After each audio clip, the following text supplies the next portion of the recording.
6월 10일 화요일 하나님 말씀 민수기 35장 22절부터 34절입니다. 함께 교독하겠습니다. 악의가 없이 우연히 사람을 밀치거나 기회를 엿봄이 없이 무엇을 던지거나 보지 못하고 사람을 죽일 만한 돌을 던져서 죽였을 때에는 이는 악의도 없고 해하려 한 것도 아닌즉 회중이 친자와 피를 보복하는 자 간에 이 규례대로 판결하여 피에 보복하는 자의 손에서 살인자를 건져내어 그가 피하였던 도피성으로 돌려보낼 것이요 그는 거룩한 기름 부음을 받은 대제사장의 죽기까지 거기 거주할 것이니라. 그러나 살인자가 어느 때든지 그 피하였던 도피성 지경 밖에 나가면 피를 보복하는 자가 도피성 지경 밖에서 그 살인자를 만나 죽일지라도 피 흘린 죄가 없나니 이는 살인자가 대제사장이 죽기까지 그 도피성에 머물러야 할 것임이라. 대제사장이 죽은 후에는 그 살인자가 자기 소유의 땅으로 돌아갈 수 있느니라. 이는 너희 대대로 거주하는 곳에 판결하는 규례라. 사람을 죽인 모든 자 곧 살인한 자는 증인들의 말을 따라 죽일 것이나 한 증인의 증거만 따라 죽이지 말 것이요 고의로 살인한 죄를 범한 살인자는 생명의 속전을 받지 말고 반드시 죽일 것이며 또 도피성에 피한 자는 대제사장이 죽기 전에는 속전을 받고 그의 땅으로 돌아가 거주하게 하지 말 것이니라. 너희는 너희가 거주하는 땅을 더럽히지 말라. 피는 땅을 더럽히나니 피 흘림을 받은 땅은 그 피를 흘리게 한 자의 피가 아니면 속함을 받을 수 없느니라. 너희는 너희가 거주하는 땅 곧 내가 거주하는 땅을 더럽히지 말라. 나 여호와는 이스라엘 자손 중에 있음이니라. 아멘. 이것은 하나님의 말씀입니다. 오늘 본문은 어제 본문에 이어서 이제 도피성에 관련된 내용 그리고 살인자에 관해서 어떻게 처리를 해야 할지 어떻게 치료를 해야 할지에 대한 내용이 어제 본문과 연결을 삼게 나옵니다. 몇 가지 부분만 좀 보면 먼저 22절부터 25절까지 같이 읽읍시다. 시작. 악의가 없이 우연히 사람을 밀치거나 기회를 엿봄이 없이 무엇을 던지거나 보지 못하고 사람을 죽일 만한 돌을 던져서 죽였을 때에 이는 악의도 없고 해하려 한 것도 아닌즉 회중이 친자와 피를 보복하는 자 간에 이 규례대로 판결하여 피를 보복하는 자의 손에서 살인자를 건져내어 그가 피하였던 도피성으로 돌려보낼 것이요 그는 그 거룩한 기름 부음을 받은 대제사장이 죽기까지 거기 거주할 것이니라. 그 22절과 23절에 보면 실수와 고의성이 없이 그렇죠? 살인을 하게 된 사람, 다시 말하면 이제 가해자인데 이제 사가 된 거죠. 이 사람을 어떻게 해야 하는가? 이제 어제 본문과 연결해서 보면 고의성이 있는 사람은 반드시 죽여라. 왜냐하면 강자가 약자를 지배하는 세상은 그 자체가 이제 지옥으로 바뀌기 때문에 그걸 막으시는 거죠. 그런데 사람이 살아가는 모든 이제 삶의 자리에는 사건만이 있는 게 아니라 사고도 있잖아요. 그러니까 이 본문, 어제 본문의 그 고의로 살인한 사람을 사건이라고 표현을 한다면 그 오늘 본문에 등장하는 그런 고의성이 없이 사고 때문에 죽게 된 사람, 이걸 우리는 그냥 이제 어쩌다가 생긴 사고잖아요, 정말. 그러면 분명히 사람은 죽게 되었고 가족을 잃은 남은 유족들이 있는데 그들은 너무나 억울하겠죠. 그리고 아쉽고 분노가 이를 것이고 또 거기에 직접적인 가해자이지만 고의성이 전혀 없어서 이제 사고니까 도의적 책임을 어떻게 져야 할까? 이게 나름 큰 고민이죠. 그런데 이 본문을 보면 결과만 보지 말고 과정을 보라는 거죠. 그 고의성이 있었는지 없었는지, 계획이 있었는지 없었는지, 그리고 정말 사람을 죽일 만한 이제 무언가를 손에 쥐고 한 건지 아닌 건지 이런 걸 다 따져보라는 거죠. 그리고 나서 결론은 뭐냐 하면 24절과 25절에 나오죠. 고의성이 없다는 것이 드러나게 되면, 즉 이게 사고사라는 것이 드러나면 가해자로 지목된 사람을 도피성으로 보내라. 그래서 그를 대제사장이 죽기까지 거기서 살게 해라. 이런 이야기죠. 이 부분을 보면 이제 그냥 살려서 보내는 것 같지만 사실은 대가를 치르는 거예요. 도피성으로 쫓겨서 가는 사람도 물론 피해서 보호받는 것이기도 하지만 그가 치르는 대가가 뭔가? 첫 번째가 뭐냐면 혼자 가야 돼요. 그러니까 가족을 떠나서 도피성으로 가야 되죠. 고향을 다 떠나야 되죠. 그러니까 자기에게 익숙하고 자기에게 안전했던 모든 것을 다 떠나서 자기 혼자 있어야 되는 거예요. 이게 첫 번째 대가. 두 번째는 뭐냐 하면 기간이에요. 내가 원하는 기간만큼만 거기 있을 수 없어요. 그게 아니라 오늘 본문에 분명히 나오죠. 그 시대 그 기간에 대제사장이 죽기까지. 그 기간에 대제사장이 언제 어떻게 죽을지는 아무도 모르죠. 그러니까 기간이 정해진 게 아니에요. 기간이 정해진 것도 아니고 내가 기간을 정할 수 있는 것도 아니에요. 또 하나는 뭐냐면 26절, 27절 같이 읽읍시다. 시작. 그러나 그 살인자가 어느 때든지 그 피하였던 도피성 지경 밖에 나가면 피를 보복하는 자가 도피성 지경 밖에서 그 살인자를 만나 죽일지라도 피 흘린 죄가 없나니. 그러니까 도피성 안에서만 그 내부에서만 안전을 보장받을 수 있고 만약에 그 지경을 떠나게 되면 어떻게 되냐 하면 안전을 보장받을 수 없게 돼요. 그리고 그가 죽게 되더라도 책임을 물을 수가 없는 거죠. 그러면 이 사람들이 이 도피성으로 피한 사람이 치른 대가는 뭐냐 하면 근데 자유롭게 살 수 없는 거예요. 자기가 움직일 수 있는 영역이 정해지는 거니까 그 이상으로는 자기가 원하는 곳으로 자기 마음대로 뭔가 할 수 없는 거죠. 이것이 언제까지 계속이 되는가? 28절 같이 읽읍시다. 시작. 이는 살인자가 대제사장이 죽기까지 그 도피성에 머물러야 할 것임이라. 대제사장이 죽은 후에는 그 살인자가 자기 소유의 땅으로 돌아갈 수 있느니라. 언제 해제가 되냐면 대제사장이 죽은 이후에. 그러면 이제 자기의 가족과 자기의 고향에 있는 곳으로 돌아갈 수가 있게 되는 거죠.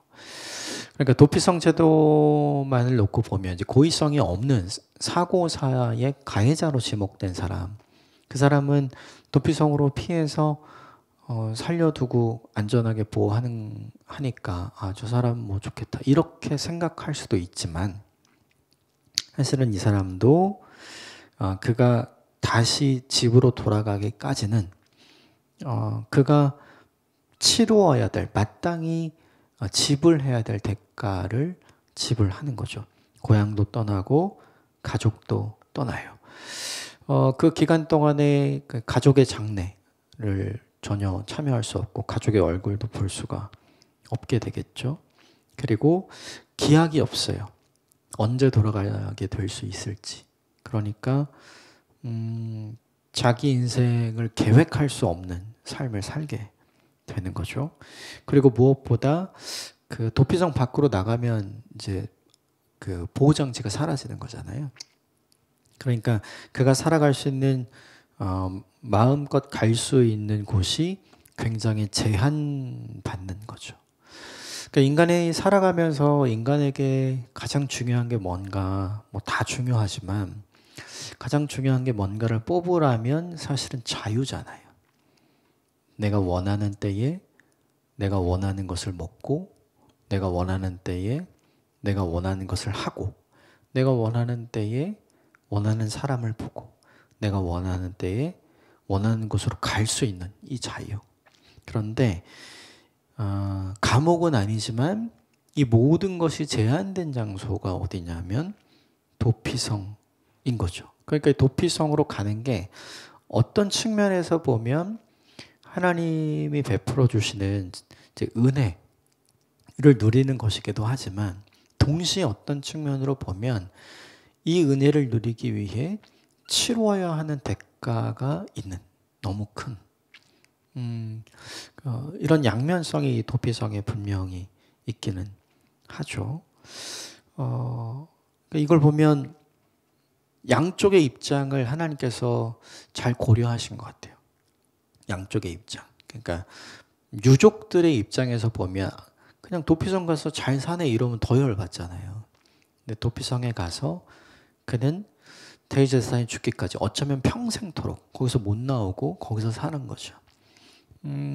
그게 그가 치루어야 할 대가, 그가 원하는 것, 그가 가고 싶은 것, 또 그가 만나고 싶은 건 전혀 할 수 없는 제한된 인생을 살아가는 거죠.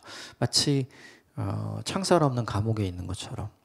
그러니까 유족의 입장에서 보면 이제 대가를 치르는 모습이 있으니까 마음이 좀 위로가 되고, 또 당사자의 입장에서는 도의적 책임이 있잖아요.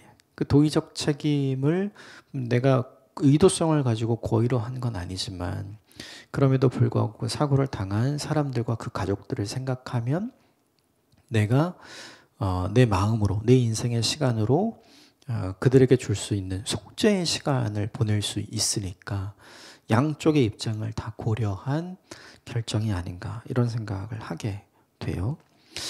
그런데 이제 보통 이 본문을 통해서 우리가 주목하는 건 뭐냐면 그게 언제 풀려나는가, 여기에 굉장히 주목을 많이 하는데 그게 대제사장의 죽음이죠.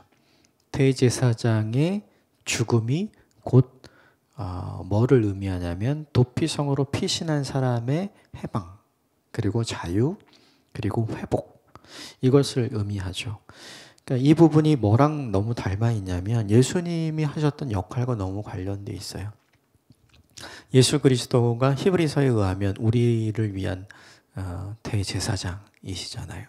분명 우리를 위한 속죄의 제물이시기도 하지만 히브리서는 예수님을 우리의 대제사장이라고 표현을 하죠. 그 대제사장이신 예수 그리스도가 속죄의 제물이 되어 죽으심으로 우리가 해방을 얻고 우리가 자유를 얻고 우리가 회복을 얻은 것과 너무 비슷하죠.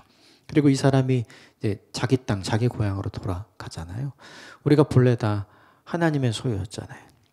그러니까 그 하나님께로 다시 돌아가는 길이 열린 거. 이걸 보면 이 도피성의 모습이 정말 예수님과 너무 닮아 있다. 이런 생각을 좀 할 수 있는 것 같아요.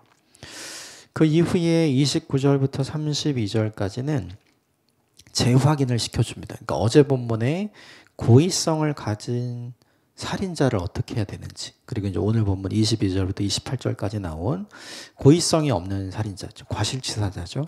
이 사람들을 어떻게 해야 하는지 도피성으로 보내라. 그래서 대제사장이 죽기까지는 속전에서 그를 용서해 주지 말고 규례대로 해라. 이걸 29절부터 32절까지 반복을 합니다.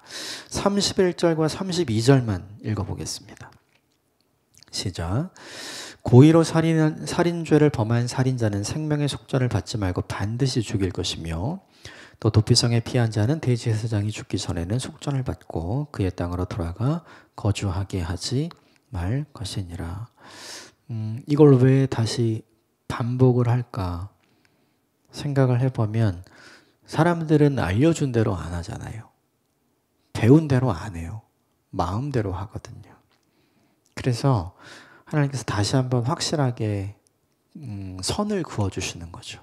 어떻게 해야 되는지. 성경은 끊임없이 우리에게 반복해서 가르쳐줘요.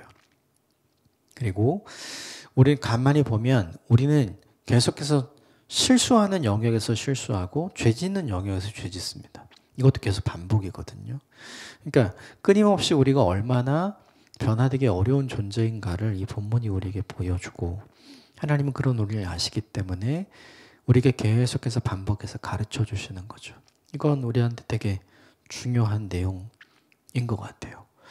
쉽게 변화되면 우리가 얼마나 좋을까. 근데 우리가 잘 변하지 않잖아요. 그리고 변화되었다 하더라도 우리가 얼마나 빨리 변질됩니까? 그러니까 우리의 모습이 어떤지를 한번 점검해보고 살펴보는 것으로 이 31절과 32절을 적용하면 좋겠어요. 마지막 33절과 34절 같이 읽겠습니다. 너희는 너희가 거주하는 땅을 더럽히지 말라. 피는 땅을 더럽히나니 피 흘림을 받은 그 땅은 그 피를 흘리게 한 자의 피가 아니면 속함을 받을 수 없느니라. 너희는 너희가 거주하는 땅 곧 내가 거주하는 땅을 더럽히지 말라. 나 여호와는 이스라엘 자손 중에 있음이니라. 너희가 거주하는 땅을 더럽히지 말라. 누군가가 피를 흘리게 되면 그 피를 흘리게 한 자의 피가 흘려져야, 그렇죠? 속죄가 되고 속함을 받는다, 이 이야기인데, 이걸 어떻게 우리에게 생각하고 해석하면 좋을까 고민을 좀 하다가 이렇게 보시는 게 저는 좋을 것 같아요. 이게 그 복수에 관한 내용이잖아요. 복수에 관한 내용. 그러니까 복수는 멈추지 않으면 계속 돌고 돌아요. 그러니까 누군가에게 A가 B에게 복수를 하면 그러면 B가 A의 가족들에게 또 복수하고 또 A의 가족이 이 B의 가족들에게 또 복수. 이게 계속 왔다 갔다 하는 거죠. 그러니까 복수의 굴레가 멈춰지지 않는 거예요. 복수하면 시원하긴 하죠. 그런데 생각을 해보면 거룩한 복수는 없어요. 거룩한 복수는 없죠. 만약에 거룩한 복수가 있다면 하나님께서 우리에게 하셨겠죠. 근데 하나님은 우리에게 거룩한 복수를 하시는 분이 아니잖아요. 그게 아니라 예수 그리스도를 이 땅에 보내심으로, 그렇죠? 그를 나 대신 죄의 삭슬을 받게 하심으로 그것을 깨달은 내가, 그것을 안 내가, 그것을 경험한 내가 그 하나님의 사랑의 넓이와 깊이를 이해하고 그분이 나를 얼마나 무겁게 사랑하는지를 깨달아 내 생각과 내 마음과 내 인생을 바꾸시려는 기회를 주시고 계속해서 나로 하여금 그 하나님의 사랑이 어떤지를 가르쳐 주시는 분이 하나님 모습이잖아요. 그러니까 이 본문을 그렇게 봐야 되는 것 같아요. 왜 이 땅을 더럽히지 말라. 계속해서 복수를 함으로 이 땅에 피 흘림이 계속 있게 하지 말아라 라고 이야기를 하냐면 34절 말씀 때문에 그래요. 그 자리에 내가 있다. 복수하는 사람의 눈에 복수의 대상자 옆에 계시는 하나님이 보일까요? 안 보이죠. 그러니까 복수하는 거죠. 근데 오늘 이 본문이 보여주는 건 뭐냐 하면 바로 그 자리에 내가 있다는 거예요. 그러면 하나님께서 원하시는 것은 무엇이냐 하면 그걸 나에게 맡기라 이거죠. 나에게 맡기라. 너의 억울함도 내가 알고 또 이 사람의 억울함도 이제 그 고의적 살인이 아닌 사고사인 경우 양쪽 다 어려움이 있잖아요. 그걸 다 하나님이 아시죠. 그래서 내가 서로에게 갚아줄 테니 내가 격려하고 내가 위로하고 내가 치료하고 또 내가 위로해 줄 테니 그 자리에 바로 내가 있으니 나에게 맡겨라. 이게 뭐냐 하면 33절과 34절의 핵심 내용인 것 같아요. 만약에 그렇지 않다면 하나님께서 내가 그 자리에 있어 라는 이야기를 할 필요가 없어요. 그런데 내가 그 자리에 있다. 내가 그거 다 봤어. 내가 그 사건이거나 내가 그 사고의 증인이야. 나에게 맡겨라. 라고 말씀하시는 하나님의 음성인 거죠. 그러므로 우리가 이 본문에서 적용해야 될 건 뭐냐면 거룩한 복수를 계획하고 꿈꾸지 마십시오. 그게 아니라 하나님이 증인이시고 다 보고 계시니까 그것을 하나님께 온전히 맡기는 선택을 하는 것이 우리에게 가장 좋다.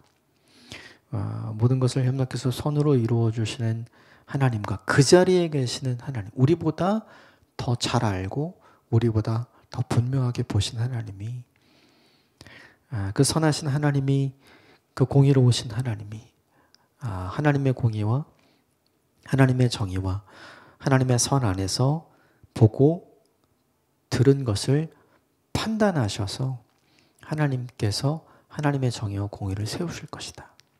이렇게 이 본문을 보는 게 우리에게 중요한 것 같아요. 우리는 배운 대로 하지 않고 말씀드린 것처럼 내 맘대로 하잖아요.